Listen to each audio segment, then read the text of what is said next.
A great Tuesday morning. It is a beautiful morning in the city of Cancun, Mexico. I was going to do the show from. I could actually probably still do that. Yeah, I just had about that. Hold on.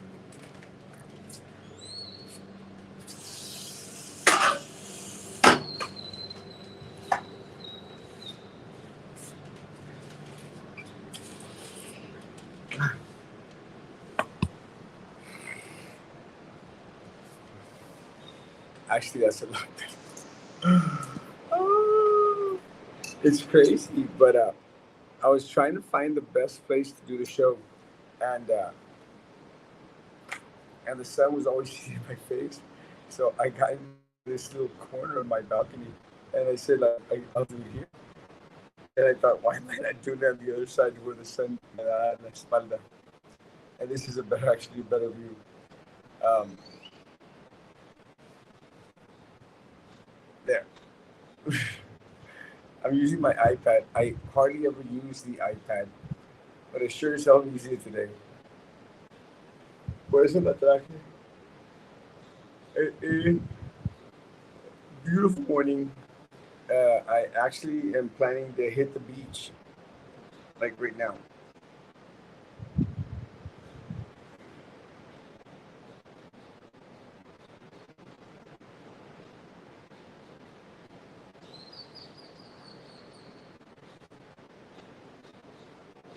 Actually, someone asked me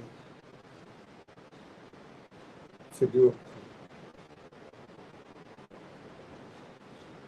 Someone asked me to talk about the TSC race. I said sure, and they said let's do a podcast. I was like, okay.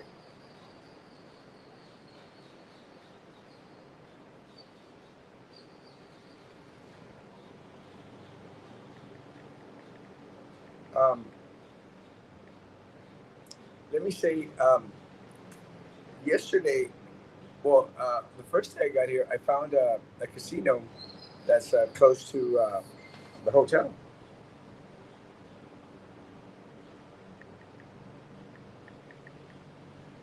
close to the hotel, and I went and I lost some money, not too much, but last night I said, sure, there we go, and I was up like a good amount of money, not a lot of money, but a good amount of money. I said like, when they say you got to know when to fold them, and I sure didn't fold them. I stayed till I lost everything.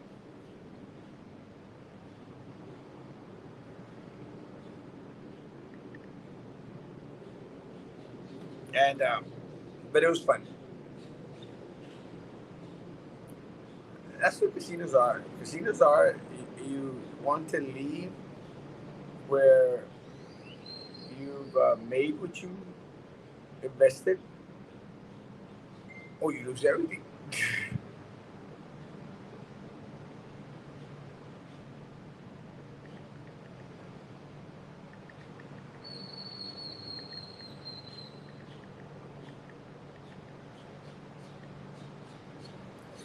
And I lost everything.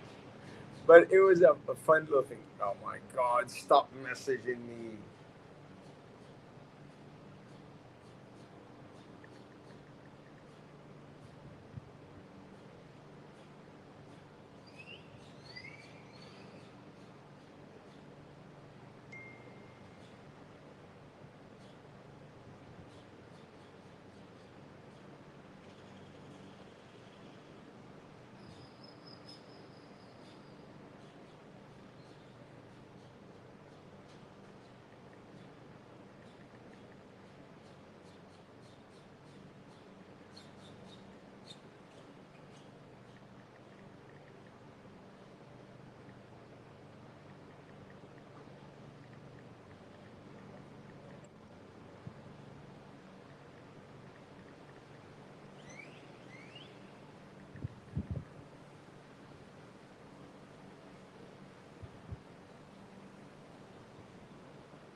It's good to be in Cancun. And it's crazy because I'm still working like a crazy man.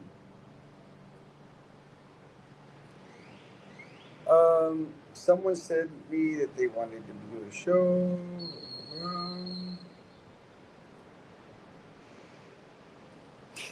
I didn't show up. I put up a post yesterday in regards to the issue with the Republican Party. No leadership. They're screwed in their heads, and it's unfortunate for um, for Republicans because ultimately all they have in leadership is individuals that are in there for the little title, and that's all it is. It's a title. One of the things that one of the reasons why everyone hates Roman Perez is Roman Perez in uh, in Brownsville is because he's usually always right on elections. And more Nori, Morning, Erasmo. How you doing this morning? doing good. One of the reasons why people hate Roman Perez in Brownsville is because a lot of times he's right on a lot of the issues. He knows his stuff, and you ask him, and he'll have an answer for you, or he'll be able to find the answer very very quickly. And you have to have individuals that are knowledgeable and stuff. One of the things that even our local media, Channel 4, Channel 23, they literally went out there and said that there was going to be a runoff for the Port of Brownsville, and I think they still haven't corrected that link out there, and that's really very very unfortunate because there is no runoff in port races. It is a majority. Whoever gets the most votes automatically wins. It's the same thing that happens with BISD. So you've got news media, Channel 4, Channel 23, both of them going out there and saying, you know, there's going to be a runoff. And a lot of folks started sending messages in regards to, well, there's going to be a runoff. I said, like, no, there's no runoff. And Roman clarified that matter. The party chair for the Republican Party literally went out there and said, there's going to be a runoff. Uh, uh, Bill Hudson was the winner of the election yesterday because he got the majority of the votes. There's a runoff for the appraisal district races.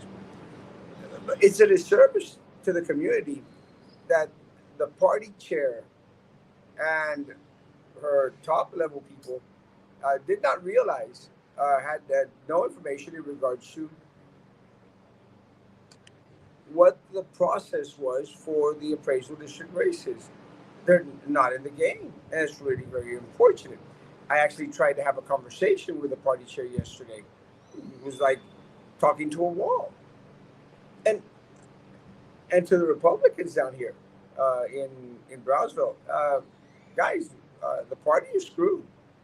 The party is screwed when it just becomes a little title for them. Because unlike Roman, you need to be informed, and they were not informed. They had no knowledge, didn't know what the hell was going on, and that's really, really very unfortunate. Hey, no, how you doing today? I'm doing good, Erasmo. Thanks for bringing me on today. And I was kind of confused to brush up on that port races that you had brought up because I had reached to my boss, to Adela, the president there at the board at Texas Osmos College, and I also thought that Harris and Caramillo had carried the race. I think I got it confused. And I'm the Hidalgo County Republican chair for Precinct 50 in Peñitas. And I kind of get confused as well because in politics it's very confusing, and I know I'm still learning as I go, But my understanding was also that in the school board races there's no runoff. But why would they be at the college level and not the appraisal district? How do they determine whether there's a runoff in the appraisal district but not in the schools? How is that set up? Well, every entity that has races ultimately decides if they're going to have a plurality or majority, and it depends on them. Like BISD, I get BISD has races that as whoever gets the most votes wins. The same thing happens with I think most school districts. So Exactly. ultimately, TSC has decided to have the race and have a 50 plus one, which Okay. is again those individuals who don't make over 50% into the runoff. The issue with the appraisal district, it's a new race, so I can sort of understand why a lot of people would not know, because it's the first time that they've ever had these type of races. But with that said, unfortunately for us, the party chair need to be informed, Yeah. and they were not informed. I mean, they went out there and posted, "Oh well, Bill Hudson won," and Yeah. just because they're a buddy of theirs, they Yeah. won. And we're like, that's not the case. We all knew, all of us that were running knew that if we didn't get 50%, we were going to go into a runoff. With the TSC races, they've also decided that it has to be a 50 plus one. The And port is different. The port is the majority. Whoever gets the most votes wins automatically. I get you. And to brush up a little bit on that, so the viewers over here in Precinct 50 and in Brownsville know, I usually get involved in local politics because I know you served as a board member before and you ran for mayor and you ran for several positions. You came close. And that's what we need, honest public servants that don't do it for the position, that actually are going to run for the right reasons, right? But there's always a lot of confusion. And I was talking to a friend, Paul Basaldua, that I met in the campaign trail. And I've always told them, friendship and politics put aside. And I supported at the appraisal district. I supported my good friend Ronnie Ontiveros. But I met Paul during the campaign trail, and he said, "You know what? Friendships aside and politics aside, we're still going to work together, Mr. Garza, moving forward." And that's the relationships that I try building when I go out there and I meet the voters and I meet the elected officials that are running for office. Because that's what it should be about, right? It should be about the people. But there's always confusion as to how these races get the majority. But you kind of clarified it, and that's where I was confused, because I also told Paul, like I told him, it always falls back on the precinct chair for the Democratic Party or the Republican Party, because they're the ones that should be out there in the front line advertising, pushing this stuff to inform the voters, whether it's by advertisements, Facebook lives, Something. something to get that message across. And I worked with Adrian Peña, the Hidalgo County GOB share, but we're going to have a leadership change. And Mr. Robert Cantu came on board. And I expressed about possibly serving my second full term, because it's not something that I wanted to do. I was going to sign up and run for a city council. But after talking to Robert, he's like, you can do both. You can do precinct chair and you can do city councilman. It shouldn't be an interference. But also a while back in 2006, my understanding was you couldn't do both. So you see, this is where the party share should come in and advertise these positions and push for it. Well, I think that you can. The only issue is that you cannot be on the ballot twice. There you go. So, The so same time. yeah. So if you're It has to do two different election cycles. Yeah. So if your election falls on the same election day, you cannot be on the election twice. Your name can't be on there. But with a position like a party chair, as long as it doesn't fall in your year, you should You're be good good. to go. But Yeah, but you're but right. yeah, this is what all the party shares, where we all come together, and that's why we form committees and we form boards, because I know it's a lot of work for the chairman to do himself. And that's where delegation comes in. You delegate your duties to your precinct chairs, because at the end of the day, that's where they get elected. And a lot of people say, you know what, the job of a precinct chair really isn't nothing. It's just something fancy. It's a fancy title. But if you really look at it and you pick at it comes a long way to push the voter, keep the voter informed. Advocacy, goes a long way, because we have all these races, and a lot of incumbents on the west side, a lot of them got thrown out. And it's like I Yeah. told people, it's not that the other candidate wasn't a good candidate, but most of the time people just want change. Look at the Rio Grande, my friend Falcon. I've known Joel for years, the mayor. But it's just that people wanted something different after 8 years. And it's not that Joel didn't do a good job. He did an excellent job. It's just that Mr. Falcon, people were ready for change. Mr. Ediel Barrera is gonna take the lead. And people just want change. And I always say, you know what? Serve 4 years, serve 8, and let somebody else take the helm. Well, it's really unfortunate because there's so much potential in the Republican Party down here. I mean, Exactly. especially with everything that's going on in the country.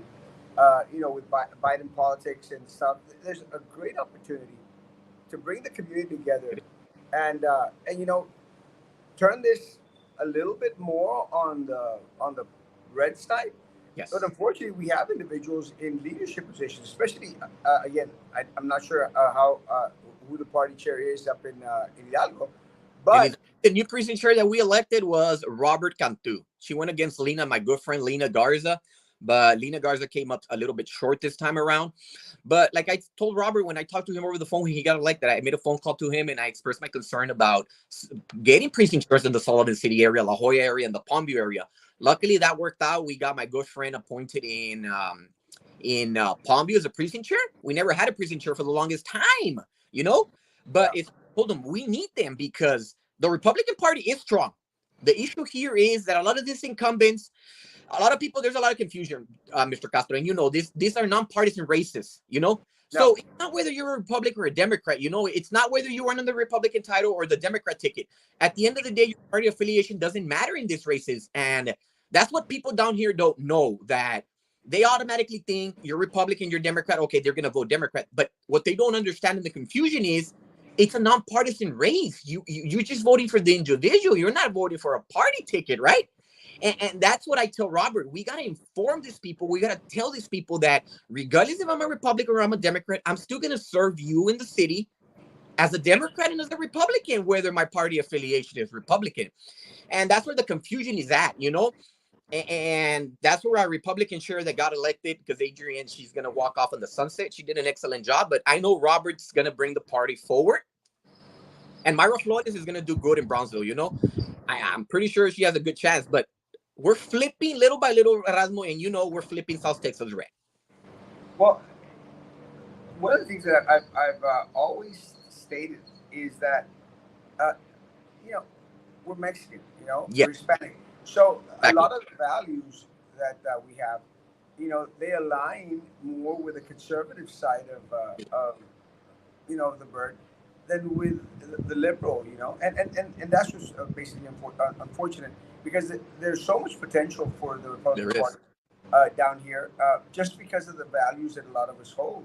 But we're never going to get anywhere while we have individuals in power that are not informed, that are out there only for the little title and for themselves and their compadres and their buddies. So do we want to switch from what we know a lot of the Democrats are into something we don't know when the Republicans are basically doing the same thing? I mean, Yes. literally, the, the chair of the Republican Party here, went out there and put up a post congratulating Bill Hudson as the winner of the race. He was in a runoff. You mean Deborah Bell? Yeah, how is it that Deborah Bell did not know that appraisal district, you had to get 50 plus one? Well, How? I think it has to answer the question there for the constituents that are looking at this podcast, and I think the reason there is because just as us as citizens and voters, we're confused. Let alone her that she just got elected to her post, you know. But that's where the research comes in. Do your research before you run for an elected. Well, yeah, that's us. Yeah, but Well, and I'll say I knew because I was running for the well, yeah, race. but you've been in this business in politics for the Yeah, longest times, you know, and you know your stuff to the yeah, but top of no, your head. but she's the chair Yeah, but of look, the party. How is we it have you the don't same know? problem. We have the same problem down in Penitas. Look, and I know we're talking about Brownsville politics right now because, Yeah, but all politics. How let is me it that the we're talking chair? politics in This is general, but yeah, all but politics. How yeah, is it that the chair of Hidalgo County yeah, doesn't know, that their race? You yes. know how? Well, this That's is what happens in Penitas. Look, the Penitas, you have a city manager and you have city council members, and I always tell them, look, it's easy to go out there, harass the voter, and get elected. But then they just go sit there. They don't follow Robert's rule of law, and they just vote however they want. If you follow Robert's rule of law, when you vote, your vote will go a long way. But no, they vote because el compadre me dijo que yo votara así cuando tomamos un cafecito, me dijo que yo votara que porque era lo mejor. So you have in the board, we have three educated people that work for the ISD. One's a coach, two are coaches, and one's a director. All the other ones are not degreed. And nothing against being degreed or not educated, but they just get elected to sit there and vote, you know? But they don't even know what they're voting for. Then you ask them a question, they don't have an answer. And then when I educate them, they're like, you're interpreting it the wrong way. But how can I be interpreting the wrong way when I already did my research and I already know what I'm talking about? You know, and that's the problem that we have. That most of these officials, well, not most, but some, and I'm not going to say Democrat or Republicans because you've addressed it and you've said yes, we have them on both sides. They just don't know what they're getting themselves into, you know, and they just want to sit in that chair and get elected and vote and say, you know what, I have the power. But that's not what we're in the business for. No, and again, it's like I used to have a patron up here in Monterrey when I was working, living in Monterrey, and he said, Erasmo, ¿en qué negocio estamos? You know, you have to know your crap. You have to know your You have to know it. know. you If, it's like I always say, if you're gonna go in the business of public service, you better walk the talk you better walk the walk and talk the talk. You know, you can't just wear that little suit and tie and say, you know what, I have the position, aquí no estar, you know, because that's not what it's about. If I'm asking a question and you don't have an answer, how does that make you look as a public servant? You know, you can't just clock in Monday through Friday to 5, go home, and then that's, you better have answers. Like I told the city secretary and I told the people there. And it's like my friend Dave Hendricks said, you know, it's que sometimes only you come a little bit too abrasive or you come a little bit too strong. And I'm like, but it's because I'm very passionate about public service, you know? And if I'm asking a question that you don't have an answer, then why are you sitting in that chair with that title? Because you know it, Osmo, in any job, I can give you coordinator, trainer, I can give you any rank. But if you can't back it up with experience and education, then why are you there? You know what I mean? well, It's like ultimately, you're making a, and you can't know everything, and you know, exactly. I would respect someone that says, you know what, I don't have an answer for that. But You know, let me give me get a you an day. answer. Let me Yeah, get you an answer. You know, exactly. call public service, and Yes. you know, and it's okay. But unfortunately for the Republican Party down here, we're never going to get anywhere. No. Nothing's ever going to happen because we have individuals in leadership. And again, this goes to the individuals that vote these precinct chairs and the individuals that vote for the party chair, for all these folks out there. Guys, we're never going to get anywhere. Nothing's ever going to happen. We're never going to put a dent in the Democrat stronghold that exists here in South Exactly. Texas. Yep. Well, there's no unity in party. We don't have competent individuals that No. are in the know-how of what they really got themselves into, or individuals that are so tied to the hip with the candidates that they refuse to acknowledge that other candidates. Look, in my race, I mean, I still received over 30% of the vote out there, Yes. and my opponents, which was Bill Hudson and Alejandro Martinez, you know, you expected them to say, "Hey, that's why I said, we hope that we count with your support." The Yeah. only one that did that was Alejandro, and Yes. I appreciate that. We're going to meet on Wednesday. I had the courtesy of calling, congratulating. We both congratulated each other on the race and said, "Hey, can we meet up and let me tell you what my ideas are for the appraisal district and see if we can work together in regards to staying informed of what's going on." I said, "Sure." I got no phone call from Bill Hudson, who's a Republican candidate, and absolutely no message or phone call from the party chair. Right. Actually, she goes out there and says, like, "Well, I'm glad that we got that information." But like, it's that information. You're supposed to reach out to your candidates out there and make sure that you get as much support as needed for the candidate that you're so openly supporting. But It, they have no it, clue. it's not They don't always want to be. about supporting them with money necessarily, but word of mouth, advertising, Facebook, all these other sort of technology that we have goes a long way. But automatically they think, oh, they want money, they want money. And it's not always about money. You know, sometimes social media advertising, just shaking hands, goes a long way, and that can get a lot of votes. You know, like you said, you garnered 30% of the vote. And a lot of people say, nah, plus 30% is not a lot. But when you start breaking down those voter lists and you start breaking down that data, you see, damn, 30% of the vote, It's that's a crowd lot. goes. Yeah, That is a lot. and look, and it's like I've stated before. Ultimately, let's say that wasn't the case. Let's say I didn't garner 30% of the vote. Mhm. I still have 7 votes just in my household. There you go. I Yes. mean, that's 7 votes, and in a race like this upcoming one, every single vote's going to count. But to get dished by the party chair and by the candidate you ran against, screw them. You know, ultimately, screw you. If you think that, well, you know, having to deal with other candidates that ran the race, you know, don't have to deal with them. You don't know how the game is played, and There you that's go. unfortunate because again, I'm going to think that Alejandro is more leaning towards the Democrat side. He called me immediately. You know, called me the next day and said, "Hey, congratulations and everything, and let's meet up." That's what you're supposed to do, and I'm Yeah, sure he got that advice from the Democrat side of the party. The Republican side of the party said, "Screw it, Osmo," and that's amazing, it especially is. for someone that received 30% of the vote. It That's is. crazy, you know. And because like I'm gonna talk about another election, and and I know I'm brushing up a lot over here, but we're talking local politics in the valley. We have a runoff, and also something that kind of bothers me is we have an election in March, then we have this one entities in May, and then we have a runoff in May 28th. Sometimes people get tired of voting once alone, let alone three times in an election cycle, plus the election that we have in November. So our JP race went into a runoff.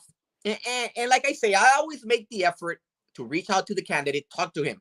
Not because I want to kiss ass or I want to suck up to him. It's because I want to be an educated voter. I want to be informed and I want to be involved in the democracy and the political outcome of this race because it's going to benefit me at the long run and it's going to affect my children, right?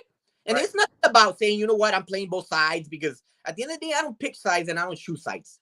You know, and I reached out to an elected official and I told them, you know what, bro, you're gonna go off to a runoff and you're gonna face this person, Sonia Trevino, right in the runoff, and I'm referring to Mr. What's his name, Segovia.